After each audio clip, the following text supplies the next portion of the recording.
Good morning. Morning ಬೈಟ್ಸ್ಗೆ ಸ್ವಾಗತ. ಇದು ನನ್ನ 60ನೇ ವರ್ಷದ ಹುಟ್ಟು ಹಬ್ಬ. ನಾನು ಹುಟ್ಟು ಹಬ್ಬ ಆಚರಣೆ ಮಾಡ್ಕೊಳಲ್ಲ, ಆದರೆ 60ನೇ ವರ್ಷದ ಮಾತ್ರ ನೆನಪು ಮಾಡಿಕೊಂಡು ನಿಂತು ಹಿಂತಿರುಗಿ ನೋಡ್ಬೇಕನ್ಸುತ್ತೆ ನನಗೆ. ಯಾಕಂತೇಳಿದರೆ ಒಬ್ಬ ಮನುಷ್ಯನ ಜೀವಿತಾವಧಿಯಲ್ಲಿ 60 ವರ್ಷ ಕಳೆಯೋದಿದೆಯಲ್ಲ, ಅದು ದೊಡ್ಡ ಆಯಸ್ಸು, ಸಾಧನೆ ಎಲ್ಲದೂ ಹೌದು. 9 ಫೆಬ್ರವರಿ 1965 ನಾನು ಹುಟ್ಟಿದ್ದ ದಿನ. ಇವತ್ತು 9 ಫೆಬ್ರವರಿ 2025. ಅಂದರೆ ಇವತ್ತಿಗೆ 60 ವರ್ಷ ತುಂಬಿತು. 61ನೇ ವರ್ಷ ನಾಳೆಯಿಂದ ಪ್ರಾರಂಭ. ಸೀನಿಯರ್ ಸಿಟಿಜನ್ ಆ ಗೌರವಕ್ಕೆ ನಾವು ಪಾತ್ರರಾಗಿದ್ದೀವಿ. 60ಕ್ಕೆ ಅರಳು ಮರಳು ಮುದುಕರು ಅವ್ರ ಮಾತನ್ನು ಯಾಕೆ ಕೇಳಬೇಕು? ಇಂಥ ಮಾತುಗಳಿಗೆ ನಾವು ಈಡಾಗಬಹುದು. ಒಂದು ವಿಶೇಷ ಅಂದರೆ ಈ 60 ವರ್ಷದ ತನಕ ಕೂದಲು ಪೂರ್ತಿ ಬೆಳ್ಳಗಾಗಿಲ್ಲ, ಬಣ್ಣ ಮಾತ್ರ ನಾನಿಲ್ಲಿ ತನಕ ಹಚ್ಚಿಲ್ಲ. ಮಗಳು ಮದುವೆ ಆಗಿದೆ, ಮಗ ಜೊತೆಗಿದ್ದಾನೆ, ಎಲಿಜಿಬಲ್ ಬ್ಯಾಚಲರ್. ಸಂಸಾರ ನನ್ನ ಮನಸ್ಸಲ್ಲಿ ಸುಖಮಯವಾಗಿ, ಸಂತೋಷವಾಗಿ, ನೆಮ್ಮದಿಯಲ್ಲಿ, ತೃಪ್ತಿನಲ್ಲಿ ಇದ್ದೀನಿ. ಇನ್ನು ಜೀವನದಲ್ಲಿ ಸಾಧನೆಗಳು ಏನು ಅಂತ ಕೇಳ್ಬೋದು. ನನ್ನ ಜೀವನದ ಸಾಧನೆನ ಇನ್ನೊಬ್ರು ಯಾರೋ ಸರ್ಟಿಫಿಕೇಟ್ ಮಾಡೋವಂಥದ್ದು ನನಗೆ ಅಭ್ಯಾಸ ಇಟ್ಕೊಂಡಿಲ್ಲ. ಹಾಗಾಗಿ ನನ್ನ ಜೀವನ ನನಗೆ ಬೇಕಾಗಿದ್ದನ್ನೆಲ್ಲ ಸಾಧಿಸಲಿಕ್ಕೆ ಸಾಧ್ಯ ಮಾಡಿಕೊಟ್ಟಂಥ ಭಗವಂತನಿಗೆ ನಾನು ಕೃತಜ್ಞತೆಗಳನ್ನು ಅರ್ಪಿಸ್ತೇನೆ. ಈಗಿನ ದಿನಗಳಲ್ಲಿ ನಾನು ಯಾವ ರೀತಿ ಕಳೆದೆ ಅನ್ನೋದನ್ನು ಒಂದು ಕಡೆ ಇಟ್ಕೊಂಡ್ರೆ, ಮುಂದಿನ ಜೀವನದಲ್ಲಿ ಏನು ಮಾಡಬೇಕು ಅಂತ ಹೆಚ್ಚು ಜವಾಬ್ದಾರಿಗಳನ್ನು ಬೇರೆಯವರಿಗೆ ವಹಿಸಿಕೊಡುವಂಥದ್ದು, ಯಜಮಾನಿಕೆಯಿಂದ ವಿಮುಕ್ತನಾಗೋದು, ಹೆಚ್ಚು ಪ್ರವಾಸಗಳನ್ನು ಮಾಡ್ತಾ ಅವಶ್ಯಕತೆ ಇರೋವಂಥದ್ದನ್ನು ಪುಸ್ತಕವಾಗಿ ಮಾಡಬೇಕು ಅಂತ ಮನಸ್ಸು ಮಾಡಿದ್ದೀನಿ.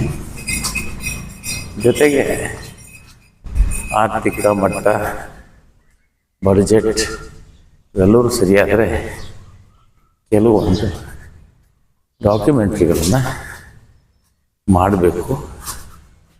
ಅದು ಕನ್ನಡದಲ್ಲೇ ಮಾಡ್ತೇನೆ. ಹಿಂದಿ ಮತ್ತು ಇಂಗ್ಲೀಷಿಗೆ ಅದು ಟ್ರಾನ್ಸ್ಲೇಷನ್ ಆಗಿರಬೇಕು.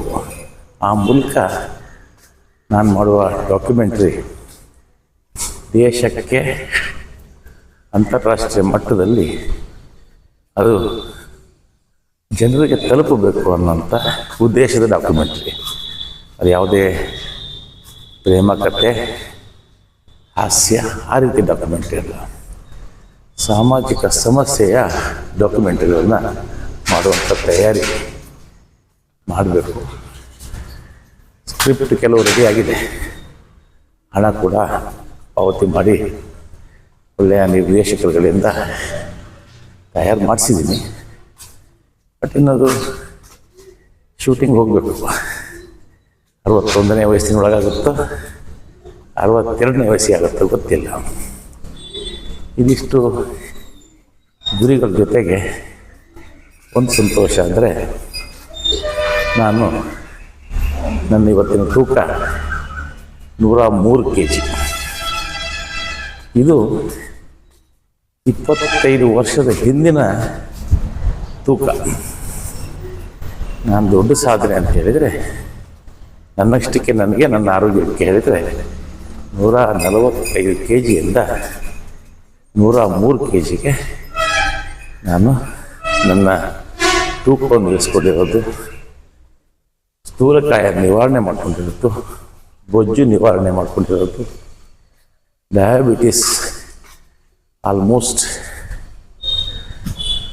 ಡಯಾಬಿಟಿಕ್ ರಿವರ್ಸಲ್ ಲೆವೆಲ್ಗೆ ತಂದಿರೋಂಥದ್ದು, BP ನಾರ್ಮಲ್ಲು, ಇವೆಲ್ಲ ನನ್ನಷ್ಟಕ್ಕೆ ನಾನು ಶ್ರಮಪಟ್ಟು ಸಾಧನೆ ಮಾಡುವಂಥದ್ದು. ರಾತ್ರಿ ಊಟ ಬಿಟ್ಟು ಎಷ್ಟೋ ವರ್ಷ ಆಯಿತು. ಇನ್ನು ಈ ಮೊನ್ನೆ ಶ್ರಾವಣ ಮಾಸದಿಂದ ಮುಗಿದ ನಂತರ ಶ್ರಾವಣ ಮಾಸದಲ್ಲಿ ಪೂರ್ತಿ ಉಪವಾಸ ಮಾಡ್ತೀನಿ. ನಂತರ ನಾನು ಸೋಮವಾರ ಗುರುವಾರ ಉಪವಾಸ ಮಾಡ್ತಾಯಿದ್ದೀನಿ. ನಾನು ವಾರದಲ್ಲಿ ಅನ್ನ ಸೇವನೆ 5 ಮಧ್ಯಾಹ್ನ ಮಾತ್ರ. ಶುಕ್ರವಾರ, ಶನಿವಾರ, ಭಾನುವಾರ, ಮಂಗಳವಾರ, ಬುಧವಾರ. ಇದನ್ನು ಯಾಕೆ ಹೇಳ್ತೀನಿ ಅಂತ ಹೇಳಿದರೆ, ಇದು ಅನೇಕರಿಗೆ ಪ್ರೇರಣೆ ಆಗಿದೆ ನನ್ನ ಒಂದು ಪ್ರಯತ್ನ. ಯಾಕಂದರೆ ಯಾರೋ ಒಬ್ಬರು ಉಪದೇಶ ಮಾಡಿ ಹೇಳೋದಕ್ಕಿಂತ ನನ್ನ ಪ್ರಯೋಗ ನಾನೆಲ್ಲರಿಗೂ ತೆರೆದಿಟ್ಟಿದ್ದೀನಿ. ಬೆಳಗ್ಗೆ 1 ಗಂಟೆ ವಾಕಿಂಗ್, ಮತ್ತು ಬೆಳಿಗ್ಗೆ ಎದ್ದ ತಕ್ಷಣ ಸ್ನಾನ ಮಾಡಿನೇ ನಾನು ವಾಕಿಂಗ್ ಸ್ಟಾರ್ಟ್ ಮಾಡ್ತೀನಿ. ಅದಕ್ಕೂ ಇನ್ನೊಂದು ದಿವಸ ನಾನು ಹೇಳ್ತೀನಿ. ಇದಿಷ್ಟು ಹೇಳ್ತಾ, ಹಾಗಾಗಿ ಶಕ್ತಿಗೆ ಹೇಗೆ ಬೆಳಿಗ್ಗೆ ನೀರು ಕುಡಿದು, ನಂತರ ಡೇಟ್ಸ್, ಖರ್ಜೂರ ಹಣ್ಣುಗಳನ್ನು 1-5-6 ತಿಂದು ವಾಕಿಂಗ್ ಮಾಡ್ತೀನಿ. ನಂತರ ವಾಕಿಂಗ್ ಮುಗಿದ ಮೇಲೆ ಕಾಫಿ ಬ್ರೇಕ್, ಕಾಫಿ, ಬಾಳೆಹಣ್ಣು. ನಂತರ ಸಿದ್ಧ ಸಮಾಧಿ ಯೋಗದ ಪ್ರಾಣಾಯಾಮ, ಧ್ಯಾನ, ಕಪಾಲಭಾತಿ ಇವುಗಳನ್ನು ಮಾಡುವಂಥದ್ದು. ನಂತರ ಪೂಜೆ. ವಿಷ್ಣು ಸಹಸ್ರನಾಮ 7 ವರ್ಷ ಆಯಿತು, ಒಂದು ದಿನ ತಪ್ಪಲಿಲ್ಲ. ಆ ನಂತರದಲ್ಲಿ ಉಪಹಾರ ಕೂಡ ನನ್ನ ಮಲ್ಲಿಕಾರ್ಜುನ ಸ್ಯಾಂಪಲ್ಗಳನ್ನು ಪರೀಕ್ಷೆ ಮಾಡುವಂಥ ಅಲ್ಪ ತಿಂಡಿ. ಇನ್ನು ಮಧ್ಯಾಹ್ನ 4 ಗಂಟೆಗೆ ಊಟ, ರಾತ್ರಿ ಹಾಲು, ಬಾಳೆಹಣ್ಣು.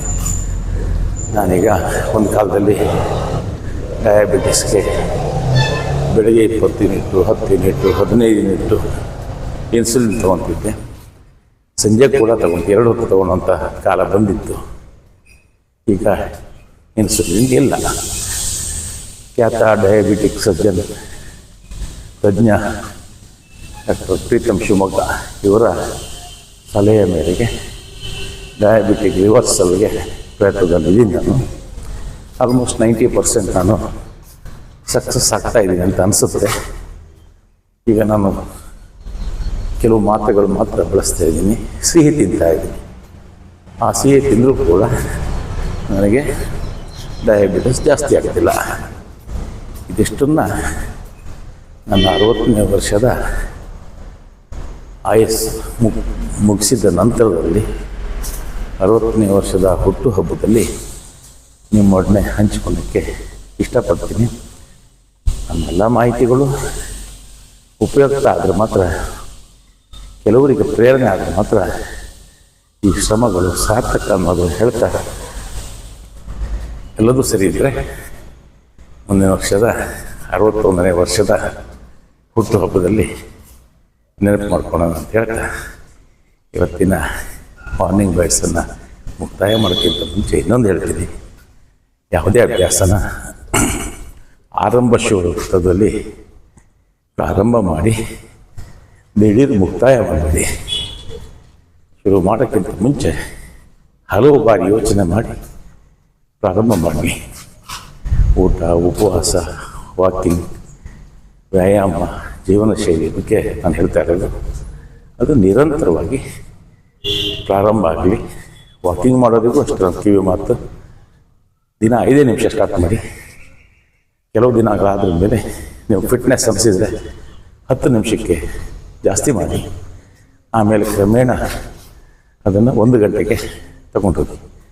ಒಂದೇ ದಿನ ಫಸ್ಟ್ ದಿನವೇ 1 ಗಂಟೆ ವಾಕಿಂಗ್ ಮಾಡಿ ಆಮೇಲೆ ಕಾಯಮ್ಮಾಗಿ ವಾಕಿಂಗ್ ನಿಲ್ಲಿಸೋಂಥ ಕೆಲಸ ಮಾಡಬೇಡಿ ಅಂತ ಹೇಳ್ತಾ ಇವತ್ತಿನ ಮಾರ್ನಿಂಗ್ ವೈಟ್ಸ್ಗೆ ವಿದಾಯ ಹೇಳೋಣ. ನಮಸ್ಕಾರ.